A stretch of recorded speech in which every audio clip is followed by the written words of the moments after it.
은혜 받을 때입니다. 아멘. 아버지 말씀에 대해서 은혜를 받고 깨달아 그 말씀대로 살아 말씀을 누릴 수 있는 우리들이 되게 하여 주시옵시고, 오늘도 말씀 우리의 영의 양식으로 삼아 한 달도 잘 정리하며 7월도 기쁜 마음으로 즐거움으로 열 수 있도록 힘을 주시옵소서. 오늘도 말씀으로 찾아와 우리를 위로하실 줄로 믿고 감사하며 살아계신 우리 주 예수 그리스도 이름으로 간절히 기도 올려옵나이다. 아멘. 제 이름으로 환영하고 사랑하고 축복합니다. 주비신 선생님도 오랜만에 뵙니 반갑습니다. 캐나다에 있는 전사을 집사님도 6월도 잘 정리하시고 7월도 더 많이 받는 한 달 되시기를 주의 이름으로 소원합니다. 매년 1년의 절반인 6월달 마지막 주일을 맞이해서는 항상 저의 기도에 대해서 생각하면서 우리들이 기도 생활의 반년을 되돌아보는 시간을 가졌습니다. 금년도 여김없이 오늘 우리는 이렇게 기도하라는 제목으로 금년 6개월 동안에 우리들이 기도의 생활을 한번 점검해보는 그런 시간을 가지면서 은혜 나누기를 소원합니다. 우리가 그러므로 의식하든 의식하지 않든 간에 기도는 우리 인간의 가장 기본적인 요소 중에 하나라는 겁니다. 기본적인 활동 중에 하나입니다. 이런 말이 있죠. 인간은 생각하는 동물이다. 그것을 부르는데 그렇게 따지면 인간은 기도하는 동물이다 해도 지나친 말은 아닙니다. 무슨 말이냐면 인간이 인간 되기 위해서 가장 중요한 요소는 기도라는 거죠. 우리가 활동하는 것 중에서 가장 중요한 활동은 기도라는 것을 이야기해주고 있는 것입니다. 그러면 기도란 뭘까요? 물론 내가 힘들 때 주님 앞에 고백하며 또 어려울 때 SOS 치는 것이 기도일 수 있습니다. 그러나 기도는, 참된 기도는 주님과 사귐입니다. 여러분, 우리 사귈 땐 그냥 대충 한 번 만나고 사귀는 것이 아닙니다. 오랫동안 만나서 또 이성이 됐든 우정이 됐든 간에 사랑하고 신뢰가 쌓이고 존경하게 될 때 비로소 사귀게 되고, 또 사귀는 동안은 때로는 다투기도 하고 때로는 즐거워서 웃기도 하고 때로는 슬퍼하게 하기도 하고 때로는 그냥 손을 잡고 가만히 있기도 합니다. 이것이 서로 사귀어가는 과정이죠.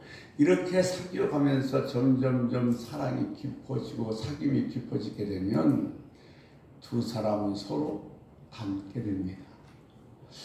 부부가 안 닮았습니다. 전혀 생김새가 다른데 이렇게 사귐으로서 오래 살다 보면 이상하게 닮아가는 걸 우리는 볼 수가 있습니다. 그러니까 이게 사귐으로 사는 것이 아니라 그냥 같이 살기만 한다면 100년을 살아도 닮은 구석은 하나도 없게 되어지는 겁니다. 기도는 이렇게 하나님과 사귀고 하나님과 나눈 것이라면 왜 기도가 우리들이 하나님과 사귐 속에서 왜 기도가 우리 삶 속에서 그렇게 중요한 활동 중에 하나인가? C.S. 루이스는 이런 얘기를 했습니다. 하나님께서 인간을 만들 때 두 가지 가능성을 집어넣으셨다. 첫째, 동물적으로 타락할 수 있는 가능성. 동물적 차원으로 타락하는 가능성, 번째 하나님 차원으로 솟아오를 가능성을 심어놓으셨다. 하나님께서 우리 인간을 만드실 때는 하나님의 형상을 따라 만드셨습니다. 그런데 인간이 죄를 지음으로 말미암아 이 형상이 깨져버렸습니다. 희미해졌습니다. 깨진 형상을 그대로 두면 결코 짐승적 차원으로 전락해버리고 만나는 겁니다. 여러분, 요즘 우리는 뉴스를 보면 너무 끔찍합니다. 어떻게 어머니가 자기 배가 아프던 아이를 죽여서 그 시체를 냉장고에다 몇 년씩 보관할 수 있겠습니까? 이건 인간으로는 도저히 할 수 없는 겁니다. 그런데 형상이 깨져버려서 희미해져서 도굴적으로 타락해버렸기 때문에 그런 현상이 나타나는 겁니다.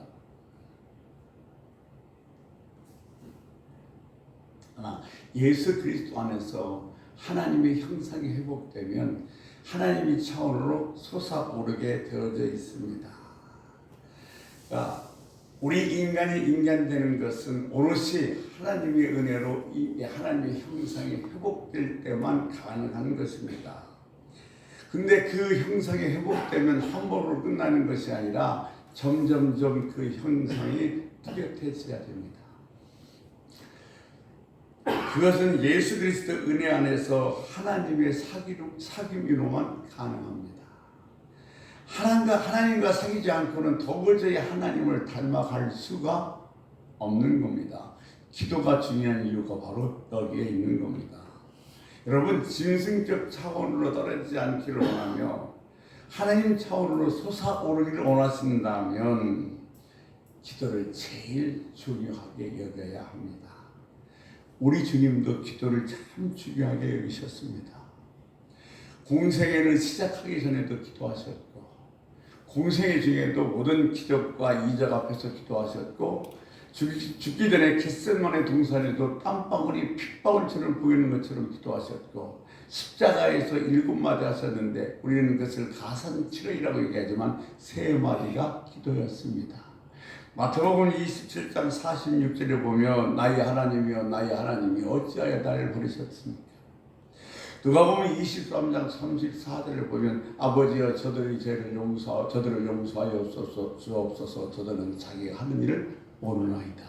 누가복음 23장 46절의 말씀에 보면 아버지여 내 영혼을 아버지 손에 맡기나이다.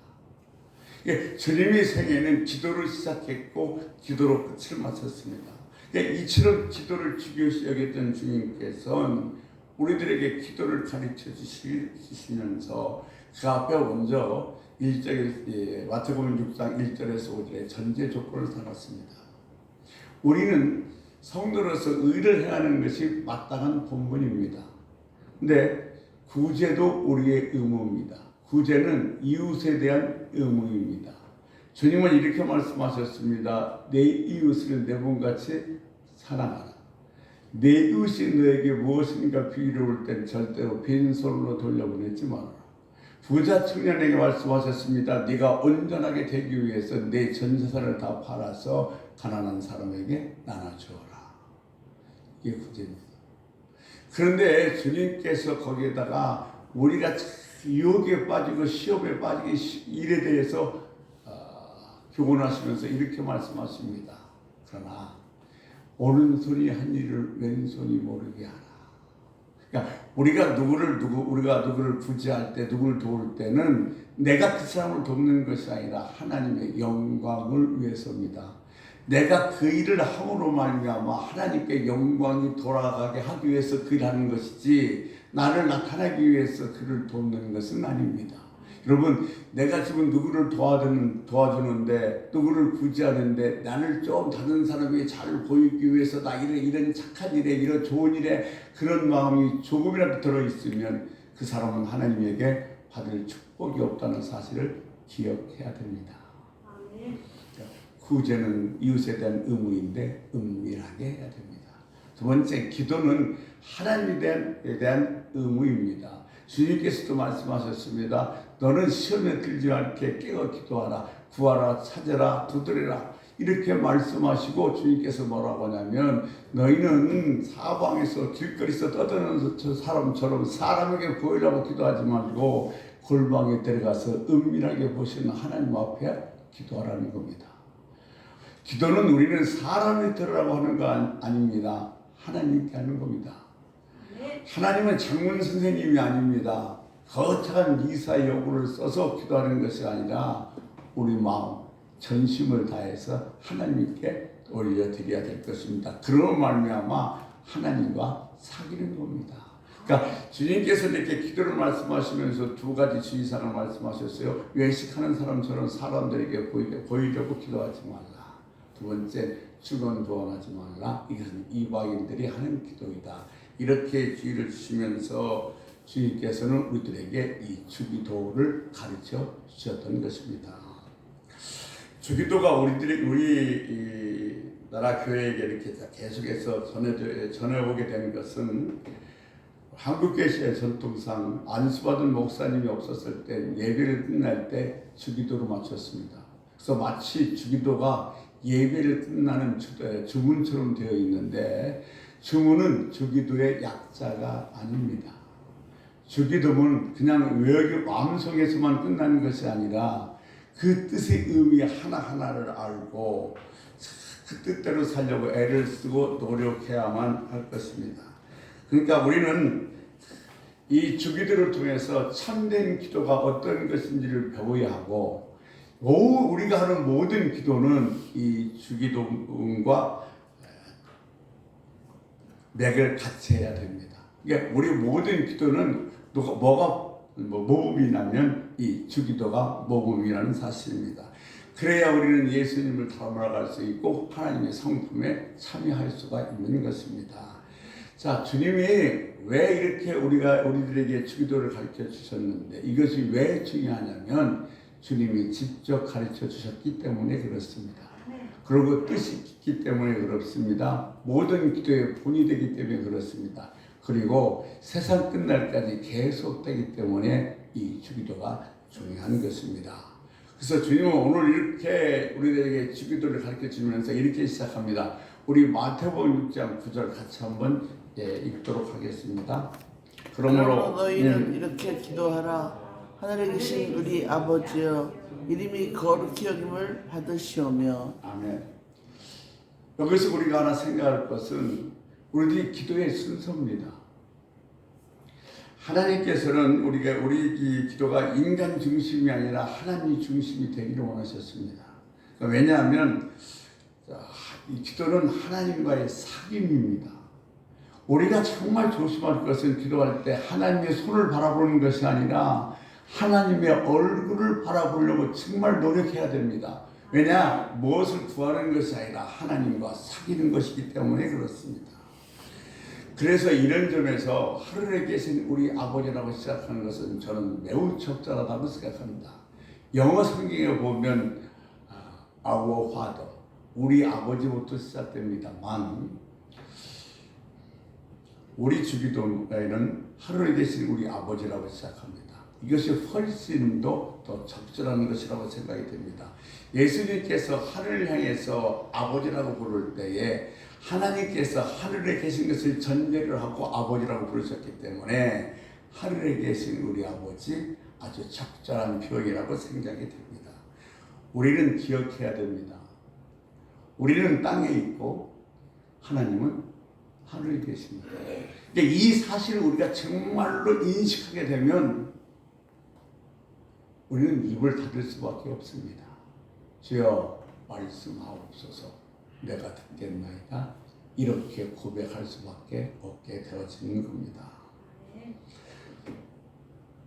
우리가 예수 그리스도를 믿고 하나님의 자녀가 되면 어떠한 특수한 의미에서 하나님과 아버지의 관계가 성립되게 되는 겁니다.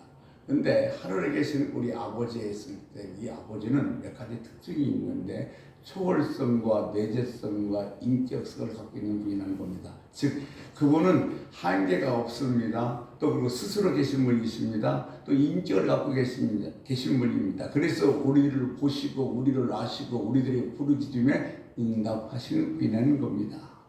또한 그분은 사랑과 긍휼이 풍성하신 분이십니다. 자비로우시며 은혜로우시며 노하기를 더하시며 인자가 풍부하십니다.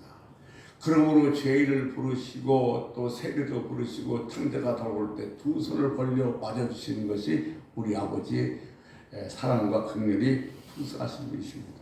또한 이 하늘에 계신 우리 아버지는 섭리하신 아버지입니다. 무슨 말씀이냐? 우리 쓸 것을 다 미리 알고 준비하고 계신 분입니다. 그래서 주님은 이렇게 말씀하십니다. 너희는 무엇을 먹을까 무엇을 마실까 걱정하지 마라. 들에 핀 백합화를 봐라. 하늘을 나는 새를 봐라. 다 내가 먹이고 입히지 않느냐. 하물며 사랑하는 너희들이 아니냐고 말씀하고 계십니다. 그러면서 먼저 그의 나라와 의를 구하라고 이야기하고 있습니다. 그러니까 하나님이 하늘에 계시다는 것은 초월성과 또 존엄성과 온전하심을 얘기하십니다. 하나님은 사랑이 온전하시고 하나님은 지혜가 온전하시고 하나님은 능력이 온전하신 분이십니다. 그러므로 자녀가 된 우리는 하나님을 경외해야 됩니다. 하나님의 사랑이 많고 자비롭고 은혜로우신 분이라고 해서 하나님을 경외하는 것을 결코 잊어서는 안 될 줄로 믿습니다. 그런데 이렇게 시작합니다. 하늘에 계신 우리 아버지. 내 아버지가 아니라 우리 아버지입니다. 이것이 예수 믿는 사람들의 단일성, 형제성이라는 겁니다. 여러분, 교파가 달라도, 그리고 인종이 달라도, 방언이 달라도 다 예수 믿는 사람은 한 형제, 한 자녀로 느낄 수 있어야 됩니다. 이것이, 그러면 우리는 서로 사랑하고 범사에 협력해야 됩니다. 이것이 하나 되는 정신이고 하나님은 우리들의 아버지가 되시기 때문인 것입니다. 기도로서 하나님 앞에 나가 하늘에 계신 우리 아버지라고 부를 때는 우리는 예수 그리스도를 믿고 그 하나님의 자녀로서 회복된 사람들 제일 먼저 기억하는 것은 틀림이 없습니다. 그러나 거기서 그쳐서는 아니 됩니다. 예수 그리스도를 믿지 않는 사람, 아직도 하나님을 아버지라고 부르지 않는 사람들도 생각해야 됩니다. 왜냐하면 그들도 하나님의 자녀이기 때문에 그렇습니다. 하나님은 그들도 뭐요? 회복시키기를 원하십니다. 우리가 정말 하나님을 아버지로 모시고 산다면 정말 이 자식은 아버지 마음을 알아들이는 겁니다. 그러니까 지금 우리가 하나님을 아버지라고 부르면 하나님의 아버지 마음이 어떤 마음이냐면 지금 잃어버린 그 자녀들도 회복시키기를 원하시는 마음이라는 사실을 우리는 알아야 됩니다.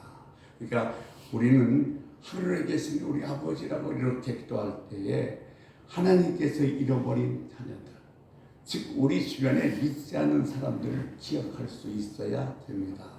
그러면 이렇게 생각하면 하늘에 계신 우리 아버지 이 한마디만이라도 정말 충분한 기도가 될 수 있음을 우리는 알 수가 있습니다.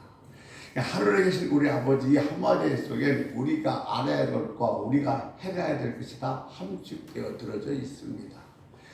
우리가 하늘에 계신 우리 아버지로 부를 때마다 그 단어 하나하나에 깊고 높은 뜻을 깨달아 마음에 새기고 우리 삶에서 그것이 드러나도록 애를 쓰고 노력해야만 될 것입니다. 여러분, 따로와 같이 얼마나 잘하고 계십니까? 어떤 게 강하십니까? 따로를 잘하십니까? 아니면 같이를 잘하십니까? 여러분, 따로가 아니라 하나님께서는 우리가 우리에게 원하시는 것은 같이라는 사실을 잊지 마십시오.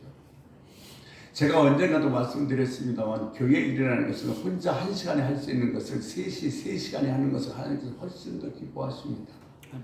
예, 따로가 아니라 같이. 이것이 하늘에 계신 우리 아버지라고 부르는 우리 예수 믿는 사람들이 하나가 되는 정신인 것입니다.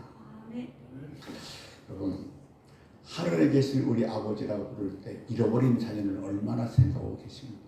아니, 여러분 주변에 있는 잃어버린 자녀들 말입니다. 아직도 믿지 않고 있는 여러분 남편과 여러분 아내와 여러분의 자녀에 대해서 여러분은 얼마나 많은 안타까움을 갖고 계십니까? 또한 그들을 전도하기 위해서는 어떤 세심한 전략을 갖고 계십니까? 우리는 하나님 앞에 나와서 하늘에 계신 우리 아버지라고 부를 때 누구든지 다 자기의 어떤 구원을 기대하는 건 사실입니다. 그건 어쩔 수 없습니다.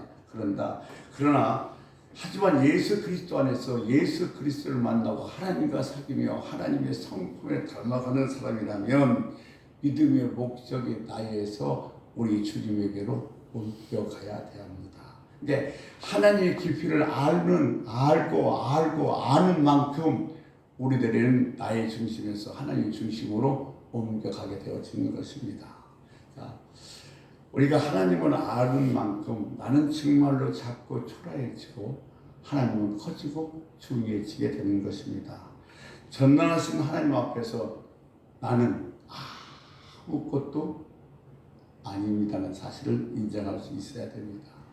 내가 하나님 앞에 서 있다는 것을 자각하고 지금도 하늘에서 하나님께서 계신다는 사실을 자각하고 그리고 그분이 얼마나 위대한 분인가를 깨닫게 된다면 지금 내가 신앙생활하고 내가 구원받는 것은 나를 위한 것이 아니라 하나님을 위한 것이라는 사실을 알게 됩니다.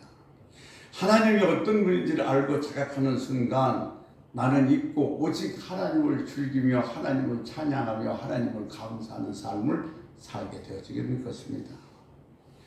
여러분, 여기까지 성장하게 되면 구원의 목적은 나를 위한 것이 아니라 그분을 위한 것, 하나님을 찬양하고 높이는 것에 구원의 목적이 있다는 사실을 우리는 알게 되어지는 겁니다. 우리가 신앙생활하면서 이 과정을 꼭 한번 겪어야 됩니다. 내 중심으로 전부 모든 걸 하다가 어느 순간에 하나님의 임재와 하나님의 존재를 사실적으로 내가 느끼게 되는 순간부터는 내 중심에서 하나님 중심으로 옮겨가는 이 체험은 반드시 한 번씩은 겪어야 될 과정인 것입니다.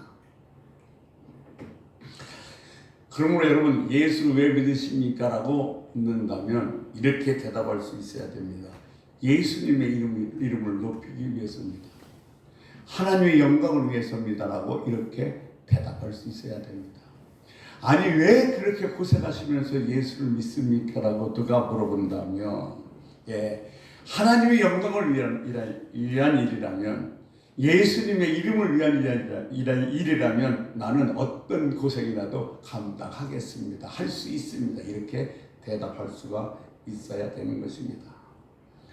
하늘에 계신 우리 아버지 이렇게 부른 다음에 6가지 청원을 하고 있습니다. 3가지 청원은 하나님에 대한 청원이고 3가지 청원은 우리들에 대한 청원입니다. 하나님에 대한 청원은 하나님에 대한 이름을 거룩히 여겨 받으시옵소서, 나라의 임하옵소서, 뜻이 하늘에서 이루어진 것처럼 땅에서 이루어지옵소서. 게 하나님의 이름, 하나님의 나라, 하나님의 뜻입니다. 그리고 이것은 우리들에게 인간에 대해서는 3가지를 청원하고 있는데, 앞서서 하늘에 계신 우리 아버지라고 시작하는 것으로 말미암아 계속해서 우리라는 단어를 사용하고 계십니다. 우리에게 일용할 양식, 우리가 죄 지은 것을 우리를 다만 시험해서 우리라는 단어를 계속해서 사용하고 계심을 알 수 있습니다. 일용할 양식은 현재입니다. 지금 필요한 겁니다. 성부 하나님입니다. 죄를 사하여 주옵시고 과거 이야기입니다. 이 성자 하나님이십니다. 시험에 들게 하지 마옵시고 미래에 대한 얘기입니다. 성령 하나님께 드리는 기도인 것입니다. 자, 그런데 여기서 우리가 하나 주목할 것이 있습니다. 그 주목할 것이 무엇이냐면 청원, 기도의 순서인 것입니다. 기도하는 자는 자기 자신이 어떤 것을 구하기 전에 먼저 하나님 아버지를 구해야 된다는 것입니다. 그 기도의 순서를 지금 주님께서는 주기도를 가리키면서 우리들에게 암시하고 계신 것입니다. 우리들의 기도에서는 온통 관심사는 내가 아니라 하나님의 관심사가 되어야 됩니다. 즉 나의 중심 기도에서 하나님의 중심의 기도로 바꿔줘야 된다는 겁니다.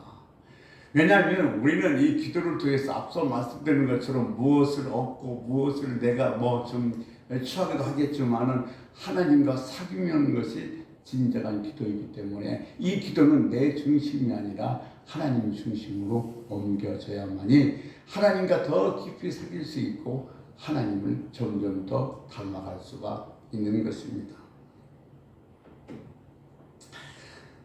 하나님을 위한 첫 번째 청원은 뭐냐면 아버지의 이름을 거룩히 여김을 받으소서. 즉 아버지 이름을 거룩하게 하소서가 제 첫 번째 기도입니다. 당시 예수님이 문화권에서는 이름을 대단히 소중히 여기는 문화권에서 살고 계셨습니다.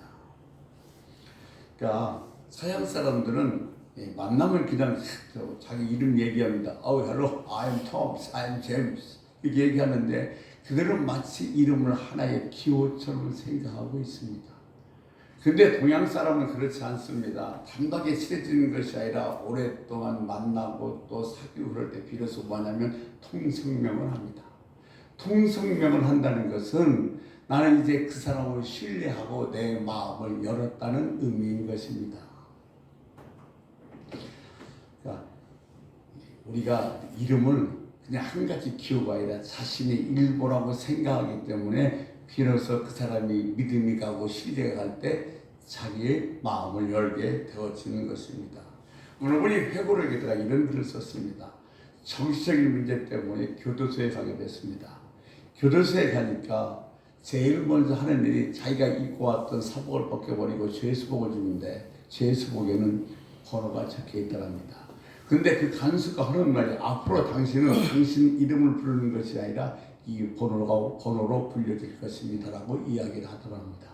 그래서 그 말을 딱 듣는 순간 이 회고록 저자는 이제부터는 내가 사람이 아니구나 하는 생각이 들었다는 겁니다. 여러분, 이름이 자기 자신이라고 생각하는 사람, 이름이 자기 분신이라고 생각하는 사람은 자기가 번호를 불려주는 순간 인간성을 상실했다고 느껴지기 때문에 그렇습니다. 자, 그처럼 이름을 소중히 여기는 문화권에 사는 사람들에게 예수님께서 말씀하셨습니다. 아버지의 이름을 거룩히 여김을 받게 하시옵소서. 즉 아버지를 하나님이여 거룩히 영광을 받게 해달라고 기도하다는 것입니다. 하나님이여 거룩히 여기를 받으시오면서 기도하는 건데 십계명에서도 하나님의 이름에 대한 관한 항목이 있습니다. 출애굽기 20장 7절에 보면 이렇게 기록해 놓고 있습니다. 우리 같이 한번 읽겠습니다. 너는 내 하나님 여호와의 이름을 망령되게 부르지 말라. 여호와는 그의 이름을 망령되게 부르는 자를 죄 없다 하지 아니하리라. 자, 이 말씀을 보면 하나님의 이름은 하나님의 자신을 가리키고 있습니다. 영이신 하나님이 우리들에게 그분의 이름을 가르쳐 주셨습니다. 우리가 하나님에 대해서 할 수 있는 것은 아무것도 없습니다. 우리가 알고 있는 하나 하나님의 이름뿐입니다. 그 이름은 하나님의 전부입니다. 그러니까 하나님의 이름을 함부로 부르는 것은 하나님을 함부로 대하는 것과 똑같습니다. 이런 뜻에서 예수님도 아버지의 이름을 거룩히 여김을 받으시옵소서라고 기도했던 것입니다. 거룩이라는 단어가 해당하는 히브리어는 카도스입니다. 카도스라는 것은 구별되다는 뜻을 갖고 있습니다. 이게 하나님이 거룩하시다 이 말은 하나님은 전적으로 다르시다는 분입니다. 하나님은 창조주이십니다. 우리들은 피조물입니다. 질적으로 다릅니다. 하나님은 초월하신 분입니다. 하나님은 영원하신 분입니다. 우리는 피조물에게 한계가 있습니다. 하나님은 시간과 공간을 뛰어넘으신 분입니다. 우리는 시간과 공간에 갇혀져 있습니다. 하나님이 여기시고 피조물인 우리는 물질입니다. 그러니까 우리가 하나님과 나는 다르다. 하나님은 창조주이시고 나는 피조물이다. 하나님은 영원하시고 나는 지금 시간과 공간에 제한되어 있다. 이것을 깨닫는 순간에